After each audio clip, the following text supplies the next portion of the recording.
Hola querida comunidad, aquí nos encontramos con Paola García. Hola Paola, ¿qué tal? ¿Cómo estás? Hola Daniel, muy bien, ¿y tú? Muy bien, muchas gracias por aceptar esta posibilidad de entrevistarte. Paola, si quieres presentarte con nuestra comunidad como especialista bancaria, cuéntanos acerca de ti, tu trayectoria, para que vamos a compartir toda esta experiencia que tú tienes con todas las personas que están considerando invertir en Punta Cana, en República Dominicana, en el sector inmobiliario y bueno, quieres saber acerca de las distintas alternativas de financiamiento, todo lo que nos puedas contar acerca del ámbito inmobiliario y las finanzas, que es tu fortaleza. Bueno, pues yo vivo en Punta Cana, comencemos por ahí, que es importante, un poco de la mayor, no un poco, no, la mayor experiencia que tengo acumulada la tengo en Punta Cana, por lo cual creo que puedo hablar con bastante propiedad en ese sentido, porque he visto crecer este destino desde hace muchos años, desde cuando comenzó el boom en Punta Cana. He trabajado mucho más de ese tiempo en la banca, tengo ya cerca de 23 años trabajando en la banca, desde áreas administrativas hasta que ya los últimos 15, 16 años han sido ya en la parte de negocios, trabajando tanto con clientes personales como clientes empresariales y corporativos. Perfecto, o sea que tenemos una persona que ha visto crecer a Punta Cana, Sí. cuando algunos dicen que esto era Montes y Culebra y ahora es un paraíso para el mundo, que estamos frente a un boom inmobiliario que ustedes desde la banca han propiciado. Eso porque en definitiva han logrado apalancar financieramente a quienes han decidido invertir aquí. Sí. Y cuéntanos la experiencia de quien invierte local, o sea, dominicano, el acceso al crédito y también si hay diferencia con respecto a quien accede a crédito, pero desde el extranjero, o sea, extranjeros que han venido y han invertido y han hecho que esto crezca como está creciendo. Sí, la verdad es que indudablemente el crecimiento más importante ha venido por la inversión extranjera, sin quitar el mérito del local, del dominicano, que también ha hecho una gran apuesta por su país, sobre todo la diáspora. Si bien es cierto que hay muchos dominicanos residentes de República Dominicana con una segunda casa o con una primera casa que residen aquí en la zona y que ya han hecho vida aquí, no menos cierto es que el no residente, el dominicano, que ha emigrado hacia principalmente los Estados Unidos, no quitemos otros lugares, pero principalmente desde Estados Unidos, y han sido grandes inversionistas en el país. Entonces, cada cliente, de acuerdo a su origen, tiene que cumplir con unos requisitos diferentes por temas regulatorios. Yo creo que dentro de esta conversación la parte regulatoria la tendré que mencionar mucho porque existe a veces la falsa creencia de que los bancos no quieren, de que los bancos no hacen o que los bancos no esto o no aquello. La verdad es que en mi opinión y por la experiencia que he tenido en la banca, en trabajando al menos 8 instituciones bancarias del país, hay algunas 14 que existen hoy día, creo que ningún banco no quiere hacer un negocio. No hay banco que no quiera hacer un negocio. Ahora bien, el banco es una entidad regulada que en República Dominicana, tal vez a diferencia de otros países, es hiperregulada. Tanto por el hecho de las políticas de cumplimiento, políticas de anti-money laundering, políticas de lavado de activos, como por el hecho de manejar dinero de terceros. No olvidemos que todos los bancos manejan fondos de terceros. Tratamos de hacer lo mejor que podamos con esos fondos y luego los ponemos en las manos de quienes necesitan esos fondos. Entonces, siendo así, las entidades regulatorias son bastante inquisidoras, yo lo diría de esa forma, porque es así. Está bien, no está mal, porque todo esto tiene su porqué, y el porqué es cuando ha habido fallas en las regulaciones, como personas, banqueros desaprensivos han dilapidado el dinero de los ahorrantes. Entonces, no solamente en este país, sino prácticamente en todos los países del mundo se han visto en algún momento de su vida involucradas en situaciones como estas. Esto ha traído como consecuencia que hayan regulaciones bastante severas para los bancos y cómo disponen del dinero de sus ahorrantes. No, yo creo que bienvenida a las regulaciones y eso conlleva el no lavado de activos, el que definitivamente no estén propiciando una burbuja inmobiliaria. Sí.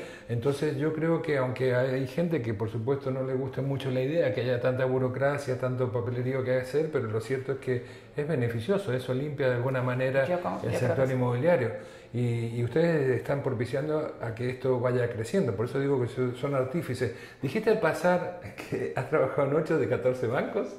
Wow, sabía que tenía experiencia, Paola, pero no pensé que habías transitado, bueno, la cantidad de años que dijiste, pero además en la mayoría de los bancos. Puedes decir abiertamente que has trabajado en Hay la mayoría muchas de más los bancos. entidades financieras, me refiero a la banca múltiple, porque tenemos mucho, el mundo bancario en República Dominicana es bastante amplio ya, gracias a Dios, pero sí, ha sido así, una gran experiencia y en los principales bancos, así Perfecto. que he podido acumular mucha experiencia de muy buena mano y de muy buenos gestores bancarios, Perfecto. la Bueno, verdad. entonces estamos frente a una persona que habla con autoridad, con experiencia acerca del sector bancario, financiero aquí en República Dominicana. Sí. Cuéntanos un poquito que dijiste que el dominicano ausente, como se denomina, Sí. el de que se encuentra principalmente en Estados Unidos, pero también hay dominicanos en otras partes del mundo, en Europa mismo, tiene ventajas respecto a otro extranjero por ser justamente dominicano.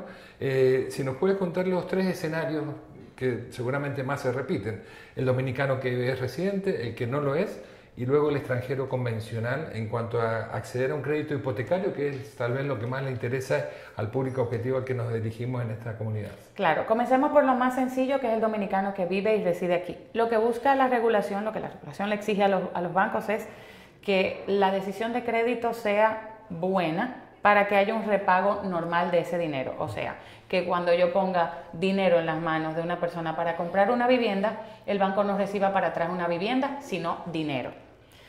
De ahí abro un paréntesis que mucha gente entiende, muchas personas entienden, pero ¿por qué si la persona está dando una garantía, tú pides tantas cosas? Bueno, porque los bancos prestan dinero y quieren recuperar dinero. Los bancos no quieren esa garantía. Esa garantía representa 2 cosas muy terribles para un banco. La primera y la peor es la pérdida de un cliente. Cuando un banco tiene que ejecutar una garantía, o sea, quitarle la propiedad a una persona, ahí hay una pérdida inmediata de la relación. Y la segunda es el gasto. El banco incurre en un gasto enorme para mantener esa propiedad y luego revenderla y recuperar el dinero, que recordemos que es de un ahorrante o de un grupo de ahorrantes. Entonces, dicho esto, es importante para el banco la garantía, pero lo más importante es el carácter de la persona. ¿Quién es el deudor? ¿Cuál es el arraigo del deudor? No es lo mismo una persona que vive en República Dominicana, que está comprando su casa, en la que va a vivir su esposa, sus hijos, sus padres, la misma persona, se entiende y el criterio es de que esa persona va a cuidar con mucho celo el pago de su hipoteca. Y vamos a centrarnos solo en las hipotecas porque es el tema que nos ocupa. Se entiende eso y por lo cual ese cliente representa un riesgo mucho menor que todos los demás. Entonces, el banco va mirando su decisión de crédito en función del riesgo que representa esa persona. Ese riesgo también va disminuido cuando la persona tiene un empleo fijo. Ese empleo fijo ya es por un periodo de tiempo adecuado. Adecuado se entiende por más de un año, 1 o 2 años. Ideal sería más de 5 años porque indica que es una persona que tiene estabilidad laboral. Entonces hay unos ciertos criterios que la banca mira: arraigo, estabilidad laboral, estabilidad financiera. Ya ahí vemos sus estados de cuenta, ahí vemos un poco de la información de quién le paga, cómo le paga, el uso que hace el cliente de su dinero a través de los buros de crédito. Ahí entonces vamos a ver su comportamiento. Y todos esos factores, para un cliente dominicano es muy fácil que el banco pueda verificarlos inmediatamente porque ya hay agencias de buro de crédito que le proveen al banco información certera, precisa, a tiempo de lo que está pasando con ese cliente en ese periodo. También estas agencias de crédito pueden inferir el nivel de ingresos del cliente y los bancos, por ende, es normal que donde yo solicito una hipoteca es en el banco donde manejo mi dinero. Es extraño el caso donde no es así, aunque también sucede con mucha frecuencia, pero ya ese banco conoce a ese cliente como un ente de ahorro, tal vez cobra su nómina por ese banco, posiblemente tiene tarjetas de crédito posiblemente ya tiene un financiamiento de un vehículo, entonces ya ese cliente para el banco es un cliente rápido y que puede haber hasta una preaprobación de su crédito, corriendo unos sistemas. Ingreso información, recojo información del sistema y el mismo sistema me dice ese cliente está aprobado, rechazado o condicionado. Entonces ya ahí ese es el cliente más fácil.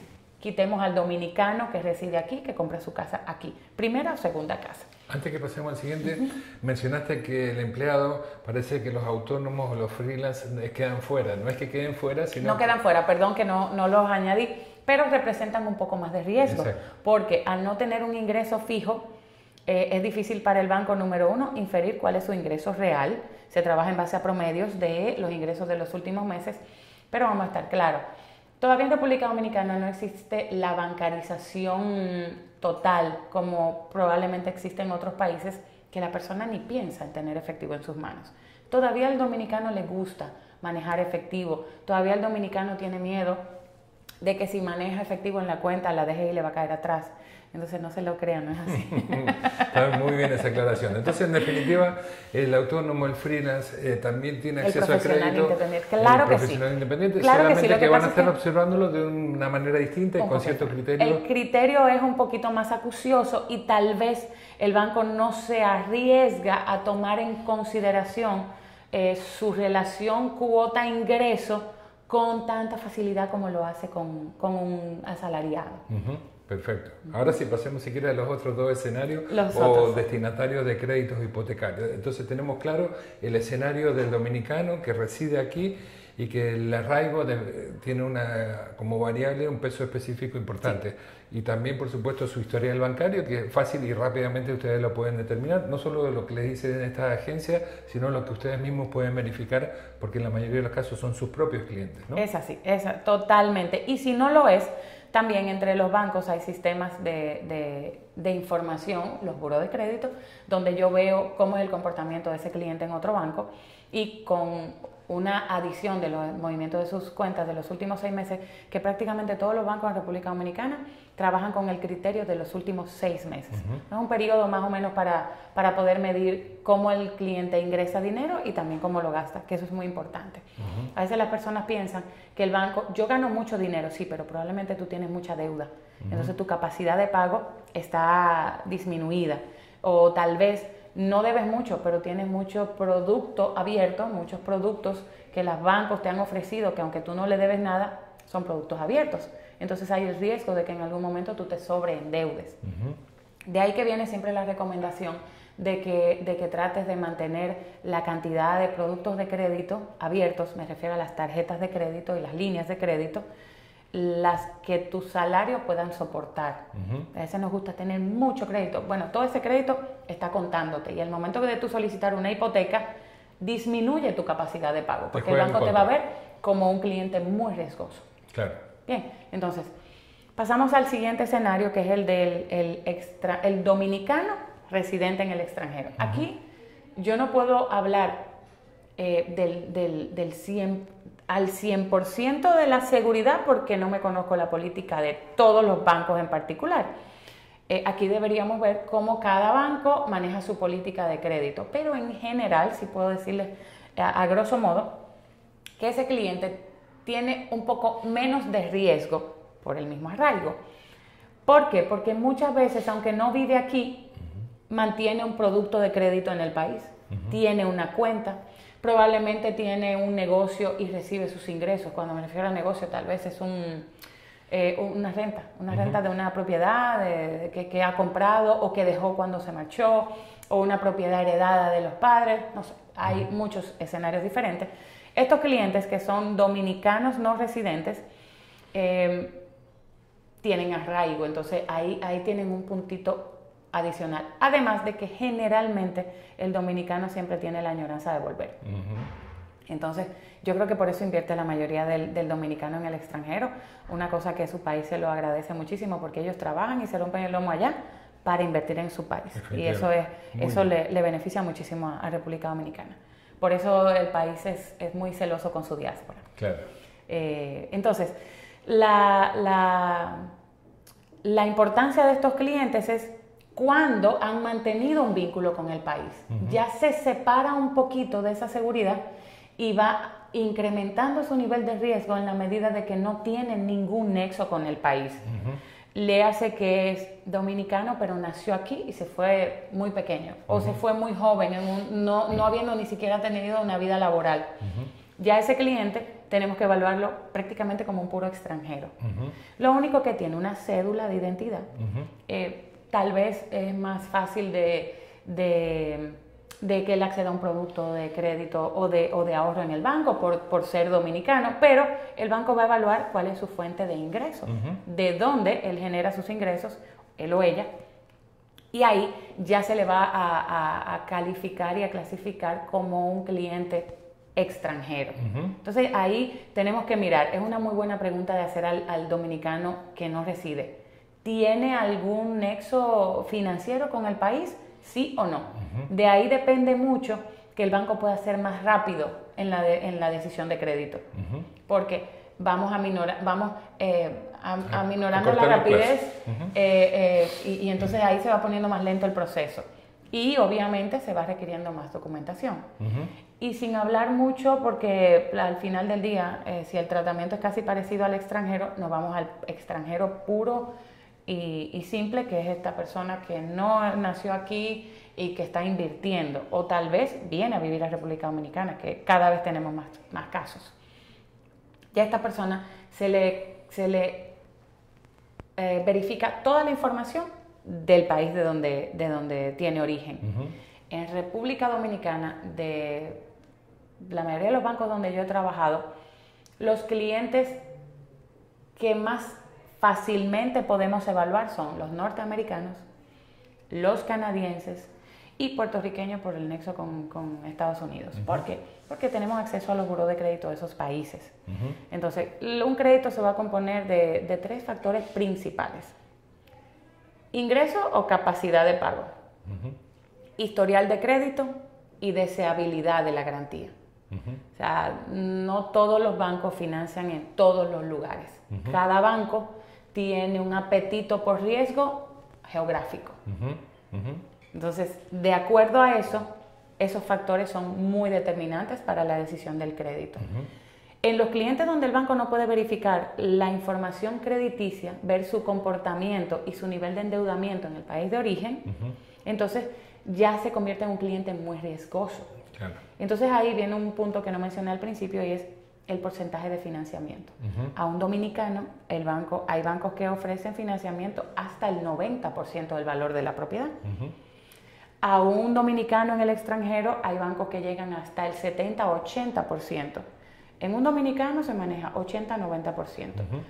Todavía en el país no hemos visto bancos que se arriesguen a prestar hasta el 100% en créditos hipotecarios. Andan entre el 80 al 90%, dominicanos no residentes 70 al 80% y extranjeros entre un 50 y un 60% y en situaciones muy excepcionales un 70, un 80%. De acuerdo a este extranjero. Porque también está este otro extranjero que no nació aquí, no produce dinero aquí, pero tiene vínculos en República Dominicana. Porque tiene una empresa, porque tiene familiares, porque tiene inversiones ya en el país. Este extranjero tiene un tratamiento diferente en cuanto al nivel de riesgo que el banco quiere asumir con ese extranjero. Entonces, se convierte en un cliente muy potable. Bueno, yo soy el caso. Yo les cuento que... Sí eres. Yo obtuve un crédito hipotecario en su banco y definitivamente lo puedo dar como testimonio. El hecho de tener evidentemente ya una propiedad, el tener una empresa constituida en República Dominicana, el hecho que yo vengo de Chile y además de ver mis movimientos bancarios en Chile, vieron que yo tenía propiedades ya alquiladas y todo eso sumado hizo que al final me consideraran casi como si fuera un dominicano no residente, porque la verdad que me sentí muy mimado y efectivamente es así. O sea, los criterios de decisión son esos que estás planteando y creo que tienen mucho sentido, porque en definitiva ustedes, como lo dijiste antes, no son un negocio que quieran dedicarse a la venta de casas porque hagan uso de la hipoteca y digan, bueno, yo me resguardo porque estoy teniendo la propiedad y con eso no es un negocio. Y si no es tu negocio, es como que te distraes de tu core business, que es prestar dinero, recibir dinero y ganar por ello.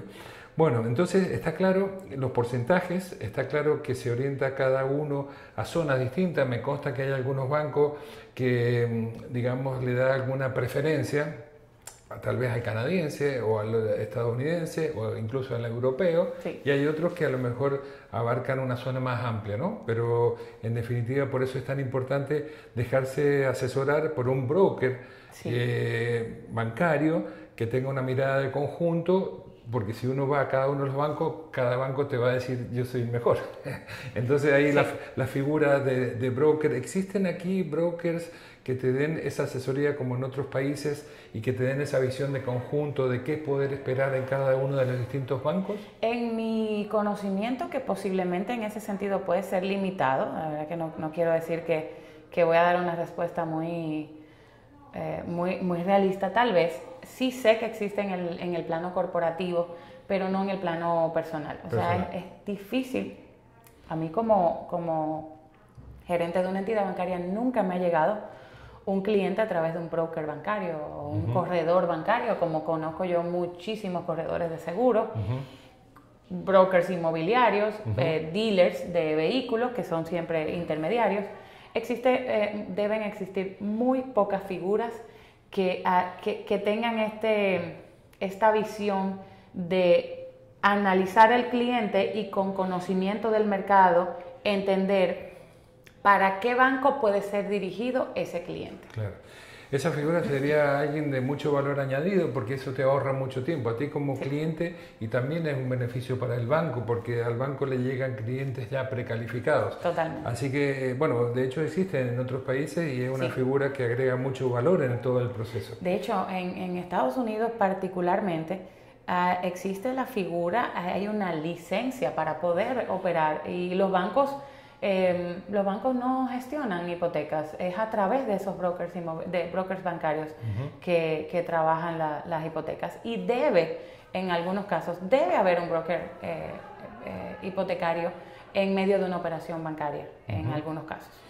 Bueno, no hablamos hasta ahora del préstamo hipotecario, si es en pesos dominicanos, si es en dólares.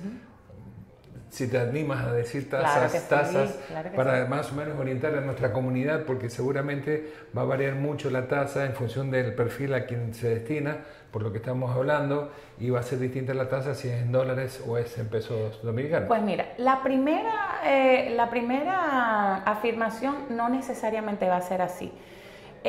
Sí es cierto que el perfil de cliente permite que el banco pueda arriesgarse un poco más a perder o a dejar de ganar dinero con la tasa de interés de acuerdo al perfil del cliente.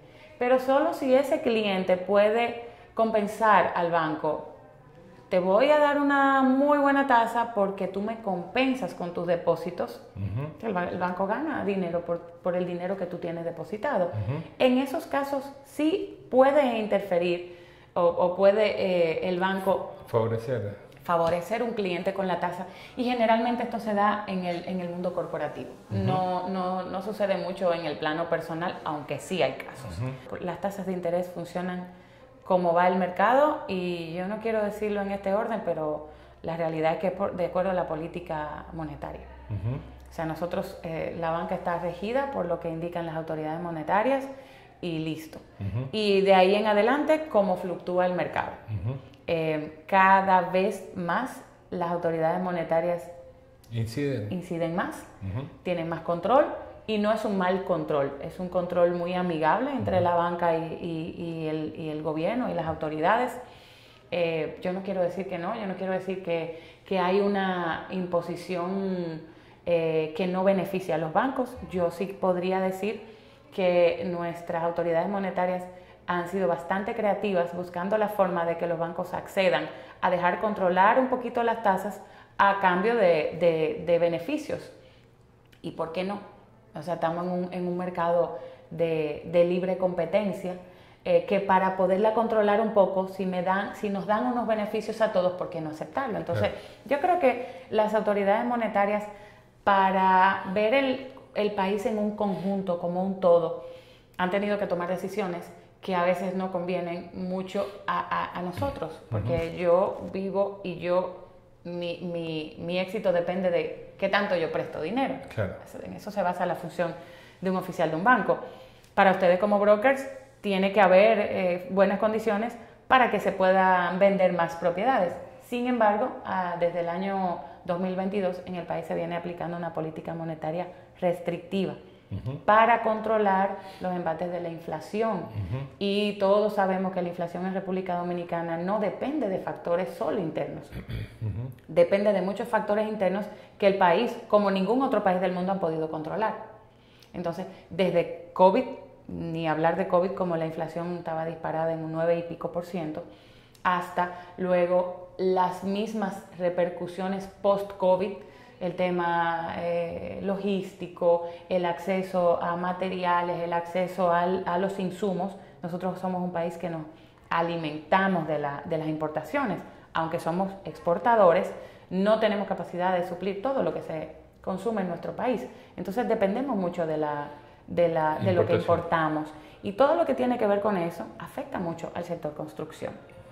Entonces ha sido muy, muy lastimado, sobre todo los desarrolladores con el tema de los precios y por vía de consecuencia también los brokers, porque han aumentado precios y por el otro lado está la política monetaria que reprime, agarra, imagínate que la banca es un caballo y agarran el freno y se lo colocan y lo mantienen ahí, el freno, ¿para qué? Cuando hay mucho dinero en el mercado, cuando hay condiciones buenas para tomar prestado. Claro.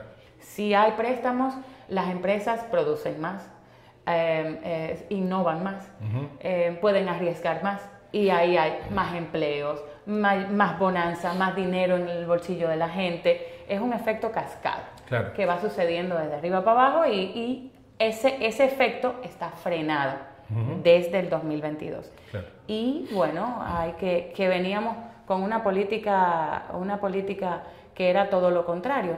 Emisión de fondos de liberación de encaje, o sea, había el deseo de consumo, de incitar al consumo, hasta que hubo un momento, se dispara la inflación y hay que controlarlo. Y todavía venimos sufriendo de esa decisión, que digo sufriendo porque ha sido buena para el país, pero ha sido un poquito no tan buena para ciertos sectores. Yo creo que ha sido, en términos generales, si uno mira el conjunto, ha sido muy bueno, porque el país se vuelve predecible. Si esas autoridades definitivamente monetarias permiten una mayor previsibilidad, aunque nos duele a nosotros, como tú bien dices, a los brokers, en forma directa, en forma indirecta no te duele porque puedes vender más, dado que el país es más predecible. Entonces, a la larga, es mejor que sea ese jinete que de alguna manera está controlando el caballo y no tener un caballo desbocado. Correcto. La verdad que por eso lo digo, que no ha sido una imposición negativa, sino una imposición que todo el mundo ha aceptado como buena y válida, porque conviene al país como un todo. Exacto. Aunque ciertos sectores no estén tan contentos, pero de alguna manera es como dices, puede que no esté tan contento, pero si soy consciente del por qué, lo entiendo y lo acepto, y fíjense, indudablemente, por más que han querido contener el consumo, aquí no paramos de vender, aquí no paramos de construir, aquí no paramos de rentar, de recibir turistas. Exacto, eso es consecuencia de eso, la previsibilidad del país, que demuestra que hay una economía saludable, y uno de los artífices que eso sea posible son estas autoridades monetarias que están haciendo que la inflación, más allá de que tú dijiste se disparó la inflación, yo te podría contar de países que cuando dijiste 9% se disparó, ¿sabes lo que está pasando hoy en Argentina, por ejemplo? En Venezuela y en otros países donde la inflación 9% sería un objetivo casi inalcanzable. Así que, pero entiendo tu planteamiento y yo creo que en ese sentido se ha manejado muy bien la inflación. Si no fuera una economía saludable, una persona como yo, que el año pasado tenía 58 años, me dieron un crédito a 20 años, con lo cual a los 78 años no le dan crédito en otros países de Latinoamérica. Entonces es un claro indicador de que estamos frente a una economía saludable y más allá de que no nos gusten. Por ejemplo, yo estaba acostumbrado en Chile que la tasa era fija y era fija, y después, si bien estaba atada a la UEF, que es la unidad de fomento, que está asociada a la inflación, pero lo cierto es que no te van cambiando la tasa, mientras que acá sí.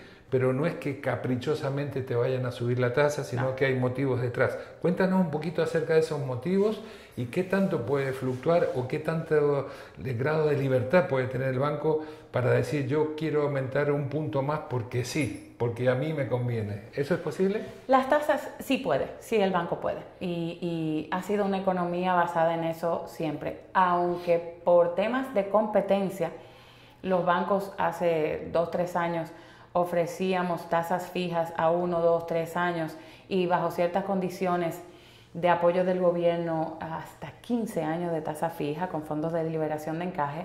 Sí, eso ha sido un tema interesante y estábamos acostumbrados a eso. Pero al venir este tema del control de la inflación, que yo no quiero profundizar mucho en eso porque hay que abundar mucho, pero las tasas de interés de los préstamos ayudan a controlar. Y por el otro lado, las tasas de interés que se paga por los ahorros de los clientes, o sea, las tasas de los certificados, incentivan a que no haya tanto dinero en la calle, si lo puedo decir de la manera más llana posible. Uh-huh. Eso es una manera de recoger dinero. Mira esta tasa, qué buena está. Uh-huh. Tráeme tu dinero al banco y es una manera de recoger, controlar. Uh-huh.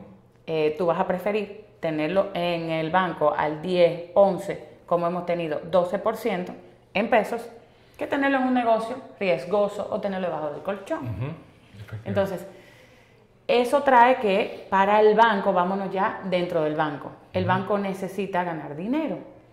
Si estoy pagando un 10, un 11, un 12%, no hay forma de que yo pueda soportar una tasa de préstamo de un 10, de un 11, de un 12. Tiene que estar por encima, porque el banco tiene que pagarle al ahorrante de lo que presta. Pero ahí también tiene impuestos que en este país no existían hasta hace unos 10, 12 años. Si me falla el cálculo, me perdonan, pero no lo tengo tan fresco. Cuando comenzó a tener un costo impositivo para los bancos el dinero que se ganan, creo que fue por ahí por el 2003, 2004. Y entonces el spread cada vez para la banca, desde cuando yo comencé hace 20 y tantos años, se ha ido disminuyendo. Esa brecha entre lo que prestaba y lo que captaba, eso era un margen bueno. Uh-huh. Ese margen cada vez se ha ido estrechando más uh-huh. por costos, gastos. El banco tiene que mantener sucursales, tiene que tener cajeros automáticos, tiene que tener una plataforma, tiene que tener personal para atender. De todo eso tiene ese costo. Entonces, de ahí que los bancos han tenido que buscar alternativas. Las tarjetas de crédito, todos los demás tipos de productos que se ofrecen en el mundo bancario. Entonces, de acuerdo a cómo cada banco puede lograr captar el dinero y a qué tasa, entonces de ahí va a depender a qué tasa va a prestar el dinero, uh-huh. porque tiene que ganar, no puede perder. Por supuesto. Entonces ahí es el tema de que las personas dicen que ¿por qué me suben la tasa? Bueno, si tú tienes un certificado financiero, no te preguntes por qué te subieron la tasa del préstamo, porque tú no preguntaste por qué te subieron la del certificado. Entonces, pero todo hay que decirlo, además de que te puedan subir la tasa, en ocasiones ha sucedido que también la han bajado. Eso es importantísimo. Yo que he estado en la banca durante todos estos años que ya he mencionado, yo he visto como unilateralmente y de una manera voluntaria los bancos han bajado tasas. Uh-huh. ¿Qué es lo que se espera en un momento como este? ¿Qué le digo yo a mis clientes? No tengamos temor de firmar un contrato de tasa variable, porque si bien es cierto que la tasa ha podido subir, no porque el banco quiere, sino porque es lo que el mercado indica. Uh-huh. La autoridad monetaria traza una línea y todos los bancos tienen que irse por esa línea. Todos nos tenemos que alinear. Entonces, ya ahí viene el tema de la competencia. Ya cada banco decide qué gana, qué pierde. Entonces, lo interesante es que después, así como lo suben, para que se vuelva competitivo el banco, tiene justamente una alta competencia y otros bancos al lado, sí. que si tú especulas con uh-huh. mantenerlo cuando la autoridad monetaria tal vez bajó el costo del dinero, exacto. y tú quieres mantener esa tasa alta, vas a quedar fuera de mercado. En este mundo inmobiliario nosotros decimos que los clientes no se pierden, se los lleva la competencia. Se los lleva la competencia totalmente. Entonces, ahí es donde el banco dice, bueno, se dieron las condiciones, podemos empezar a bajar tasas. Por eso mismo que tú mencionas, tal cual. En República Dominicana nosotros tenemos una banca que es muy amigable, muy proteccionista con sus clientes. Tal vez muchas personas pensarán, sí, claro, ella lo dice porque trabaja en los bancos. No, yo lo digo porque he trabajado en muchos bancos. Y mucha gente dice, no, que tal banco es muy malo, no, que tal otro. Siempre el día que no te digan a algo que sí, o que algo no salga como a ti te conviene, tú vas a decir que el banco es muy malo. Eso claro, es normal. es normal. Eso es lo normal. Ahora bien, sí me consta el esfuerzo que hacen todos los bancos, he trabajado en demasiados, en complacer los clientes, en darles buenas condiciones, en no ser tan leoninos con algunas decisiones, aunque hay otras que son imposibles de evitar porque el banco es un negocio para ganar dinero, no para perder. Entonces, al final del día, nosotros vivimos en un país, gozamos de un país que todavía tiene una banca bien intencionada. Esa es mi opinión. Seguramente. Y la verdad que no la variaría por nada en este mundo, salvo que algo cambie muy drásticamente. Efectivamente. Es porque tengo muchos años viéndolo y viviéndolo. Y se protege mucho y se cuida mucho al cliente. Para ir finalizando, Paola, que nos cuentes que tal vez esto de los plazos promedio, depende de la edad, no depende de la edad, el plazo del crédito hipotecario. Sí. Si puedes mencionar, aunque sea un rango de tasas cuando es con pesos dominicanos versus hacerlo en dólares. ¿Puede un extranjero adquirir un crédito hipotecario en peso o necesariamente tiene que ser en dólares? Cuéntanos un poquito de eso para ir finalizando, porque creo que has abarcado todos los temas de interés para nuestra comunidad y has sido muy clara y muy didáctica. Qué bueno. Mira, para no dejar, creo que dejamos un poquito sin contestar la pregunta del tema pasado, y era el tema de las tasas, cómo se han comportado. Nosotros veníamos de un historial de tasas en dólares, vamos primero dólares, de entre un 4, 5, 6%, diríamos que un promedio de un 7%. Y tuvimos una cierta estabilidad por muchos años de esas tasas en dólares. En el mundo hipotecario me refiero, porque otra historia diferente son los créditos personales que no tienen garantía y los préstamos de vehículo y otro tipo de préstamos, créditos comerciales y así. Entonces, vamos a hablar de lo que es el tema nuestro, que es los créditos hipotecarios. Y estábamos con tasas que no excedían el 12% por muchos años. O sea, aquí tuvimos tasas del 8% en pesos, que es una tasa que hoy en día estamos viendo. Hoy en día andamos ya cerca del 9%, por encima del 8,5%, 9% y una tasa ya muy alta que es 11% en dólares. En pesos, sí, eso es dólares, sí, 8,75, máximo 10,5, 11%. En pesos, estamos hablando de tasas que van desde el 9, 9,5% hasta el 15%. Hoy día, en el mercado dominicano. ¿Un extranjero puede acceder a un crédito en pesos? Totalmente sí. Y muchas veces piensan que yo estoy diciendo algo descabellado cuando digo, es lo mejor que puede hacer un extranjero, sobre todo el que genera dólares. Porque la moneda dominicana, lo que pasa es que el último año hemos tenido una situación muy poco habitual con el dólar, y es que el peso se apreció versus el dólar. Nosotros teníamos años y años y años viendo el peso depreciarse en una mínima medida desde aquella crisis financiera que hubo un cambio muy drástico del dólar.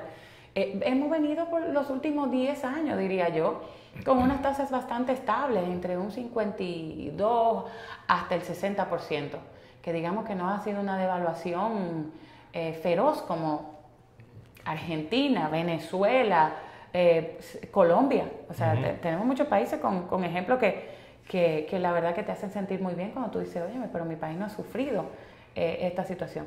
Pero entonces hemos visto con un poco de temor a veces el que genera dólares y debe pesos, que tal vez el peso no se deprecie tanto. Ya el peso comenzó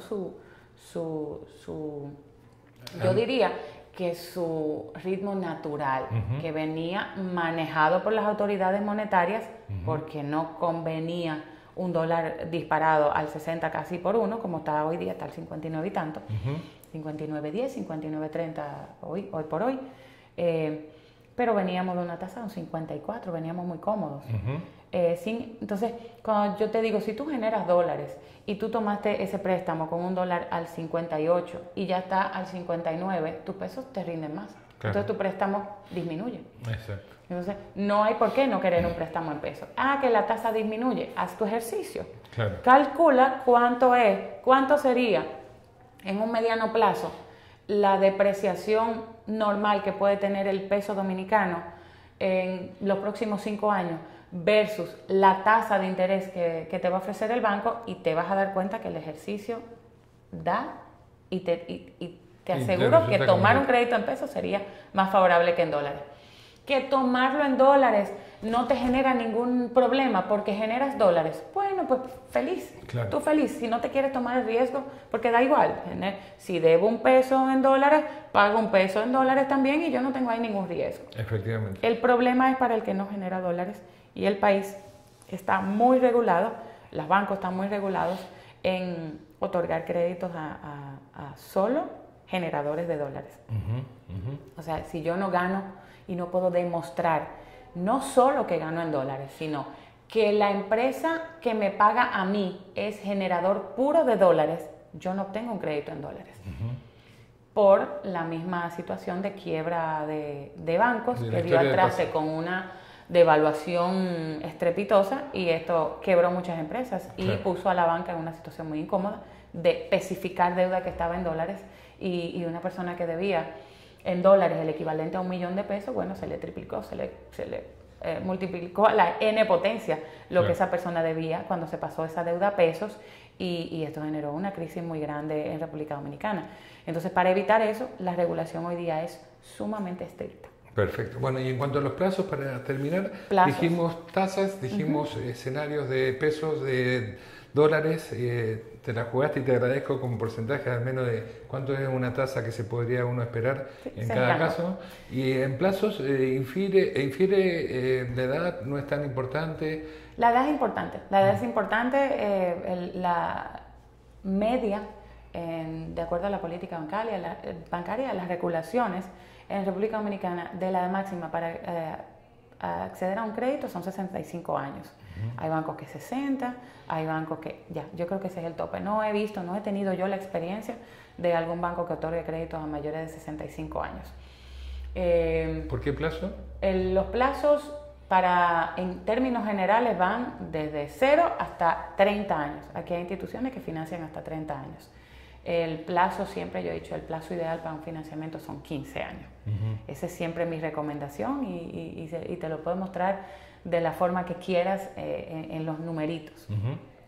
Pero eso ya podría ser otro tema. Claro que sí, pero bueno. Y la edad, evidentemente, que si tienes 65 años, el plazo de ese financiamiento va a ser menor. Con 65 años, un banco no te va a financiar a 20 años. Claro. ¿Cuánto es el máximo en ese caso de los 65? 10 años. La persona tiene que ser elegible para un seguro de vida, y la propiedad tiene que ser elegible para un seguro de la propiedad, un seguro de incendio, líneas aliadas, terremoto, todo lo demás. Entonces también la edad y la condición de salud de la persona, condiciones de salud preexistentes, pueden impedir que una persona tenga acceso a un crédito hipotecario. Eso es importantísimo, que también puede convertirse para muchos brokers en una pregunta ideal para saber si vale la pena ofrecerle a un cliente una propiedad con un crédito bancario o no. O no, claro, en función de también su salud y no solo las demás variables. Bueno, mensaje final que quieras compartir a nuestra comunidad, creo que ha sido muy claro, hemos tocado muchos temas, pero les invitas a que inviertan aquí en República Dominicana, a que se apalanquen financieramente. Estas tasas que estamos hablando son propias de lo que está sucediendo en Estados Unidos, o sea, 7-8%, no estamos lejos, ¿no? Es el mundo que está así, o sea, no nos sintamos que República Dominicana es el peor país del mundo en ese sentido, porque todos los países del mundo están en la misma situación. No quería yo dejar de decir que invertir en una propiedad en República Dominicana es hoy por hoy la mejor decisión que cualquier inversionista puede tomar. Eso no lo digo yo, no lo digo por ser dominicana, no lo digo por estar frente a esta audiencia, lo digo porque es lo que aseguran los expertos. Utilizar el sistema bancario dominicano es una buena apuesta, es un sistema solvente, no solo para invertir en una propiedad y tomar un financiamiento, sino para invertir otros fondos que tenga cualquier persona y quiera un país seguro donde tener su dinero y en dólares. También manejamos productos en euros, o sea, este país maneja euros, que eso no es una ventaja que tienen muchos países en el mundo. Y bueno, todavía la banca dominicana me parece que está haciendo sus pininos en, por ejemplo, el mercado de valores, que se vuelve ya también un atractivo súper importante, que ya hoy por hoy hay muchas empresas emitiendo bonos, o sea, otro tipo de deuda no convencional, que todavía mucha gente no entiende con qué se come eso, pero que son pasos muy contundentes para el crecimiento y para que el mundo financiero se abra un poquito más, porque todavía somos un poco básicos en cuanto a la oferta de productos y servicios financieros, pero vamos por un buen camino. Eso a mí me llena de mucho orgullo y de mucha esperanza. Una banca cada vez más sofisticada y más amplia de acuerdo al mercado, que cada vez es más exigente y más global. Totalmente. Así que bueno, muchas gracias, Paola, por tu tiempo. Te agradezco que nos hayas regalado todo este tiempo, todo este conocimiento. Seguramente nuestra comunidad va a estar muy agradecida porque hemos aprendido mucho de ti, así que va a ser hasta una próxima oportunidad. Muchas gracias. Muchísimas gracias a ti y gracias a ustedes por su tiempo.